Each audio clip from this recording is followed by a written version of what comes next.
form invented just by OU Improv called the tornado, and we'll come and get a suggestion from you in just a second. But Jay.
You're no talent hack. I can be a star. Some are born great, some have greatness thrust upon them. She could heal a grasshopper by talking to it. Skills. She grew great by thrusting. He's a natural. I can't do that. But I think I can. You'll never work in this town again. It's inside of me. I used to have it. I think a trilogy. It comes from here. Here. I'm a total poser. I'm gonna win the show. I'm gonna win the show. I'm gonna win the show. I'm gonna win the show. I'm gonna win the show. I'm gonna win the show. The 32nd annual Miss Tiniest, Cutest 5-year-old contest, and I'm gonna win the show. I've been working all 5 of my years for this, and my mom says I'm the prettiest angel ever. So I'm in the competition. I've never been in one before. I've got my frilly dress and my hat, and there are all these other girls there, and they're all so pretty. Just remember, honey, you are the prettiest angel ever. Now you're going to show all those other little snots that they got nothing on you, babe. All right, so you're going to go back there, make sure you keep your dress clean and straight, and hold your head up high and your chest down low, and keep everything in its place, and breathe, breathe, breathe. You'll do fantastically. I know you can. All right, I'm with you. In spirit, I'm with you. Beautiful, do beautiful, do beautiful, do beautiful. Because you're going to need it. Mom! Jeez! Who's Mommy's little angel? Me?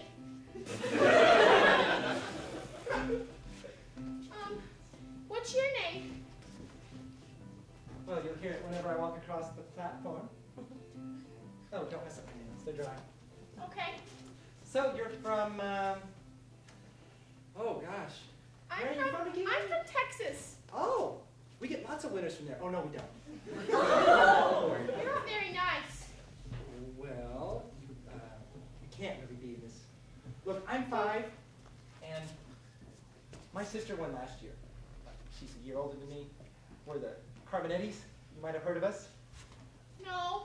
04, 05, 06. It's a dynasty. I can't read, but I'm gonna beat you. Shame. I don't know how yet. Well, you could use your I cat. found out later. Her name was Lisa Carbonetti. I can't even spell that. Well, it was time for the show. I kept my dress clean. I was nice. I was pretty. And Lisa was right next to me. And she was nice, and she was pretty. Oh my God, and music. So it's like talent show time. And Mom says, all I have to do is twirl the baton real pretty. This is what the judges are judging me on. They're the judges. They judge. And all I have to do to win is twirl my baton, and then I can be a champion. My mom says she always wanted to be a champion, and if I'm a champion, then maybe her dreams will be fulfilled. But then Lisa.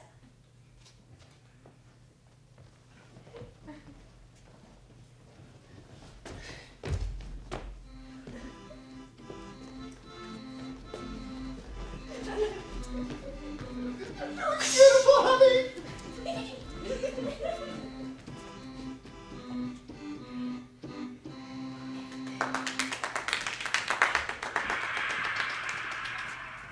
Thank you very much. Next up is Lisa Carbonetti.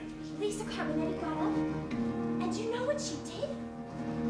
She did my routine. She did exactly what I did.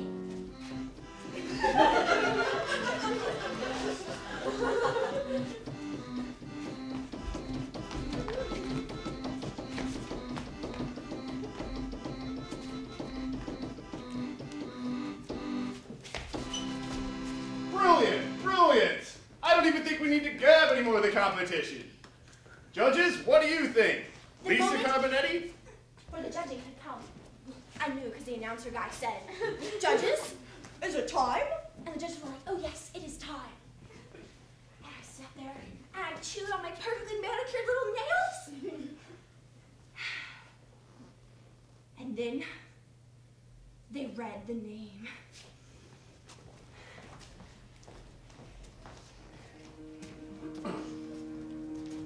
The envelope, please.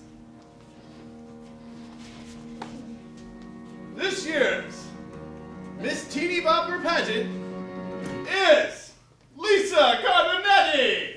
No! She's a cheat! My daughter's the real winner! She stole her routine, you little twerp! You... Ma'am, please, restrain yourself. If you could call that performance. That's not your crowd! That's my daughter's crowd! My princess! Now, you know what? I may only be 5, but I'm smart, and the only right she has to that crowd is if we do a twirl-off. Twirl off? Me against her. Because I know I can take her. With All the right. trick, flaming batons. You show that toasted little girl, honey. An old-fashioned street twirl baton fight. All right. Are you ready? Get it on! It was as everything was going in slow motion. She was twirling, I was twirling. I matched her move for move. And then the moment of truth came. Triple and 3/4 backwards over the hair. Laps.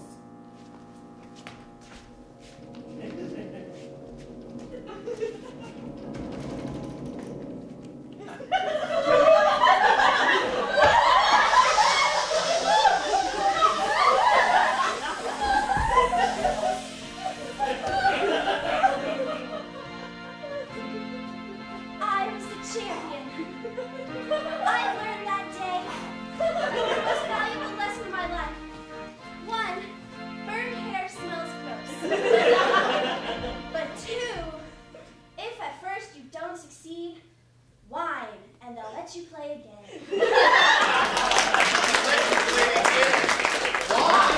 Let you play again. Why? Whine and they'll let you play again. Whine and they'll let you play again. Whine and they'll let you play again. Hello, I'm here with Dr. Clint Vrazel. Today we will be talking about whining children. Over on the left you will see Buchanan Vrazel, who will be translating for the deaf. Now,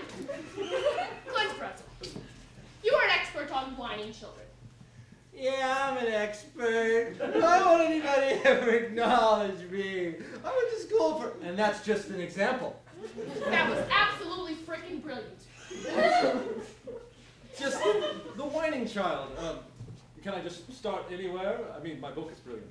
Sure. Why don't we start with chapter 1, Why They Won. Children, dwarves, and any number of small mammals whine for the same 3 reasons. 1, they want attention from those larger than them, those with resources. Number 2, and perhaps a little less known, children whine because they must exercise the muscles inside their vocal cavity. No. I'm sorry if I move you forward just a little bit. But we are short on time. You say that they exercise their vocal cavities. Does this have something to do with your point about the fact that they descend from aliens? That is correct.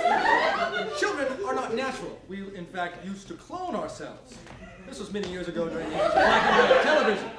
Now, children who scream are liable to be picked up by the mothership. They'll be defended by space lasers, which will ensure their survival. This leads me to the 3rd reason why children whine. To neutralize the mental systems of the adults surrounding them.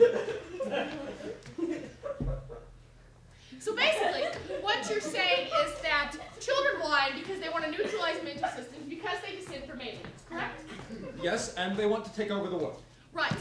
So on your point of how to keep your children from whining, basically what you're saying is we should threaten them. They should be threatened. They should also be shielded with aluminum foil wrapped around sponge cake. Right. Okay, you know what, Dr. Vrazel, I just have one more question for you. Were you yourself, whining? I've never, none of my years, not in Stuttgart, not in my North American tour. So what if I was? No one will notice you. You know how rank and file it is? No one will notice you? No one will notice you. Yes! I'm afraid we have to go to commercial. Yes, I'm afraid we will.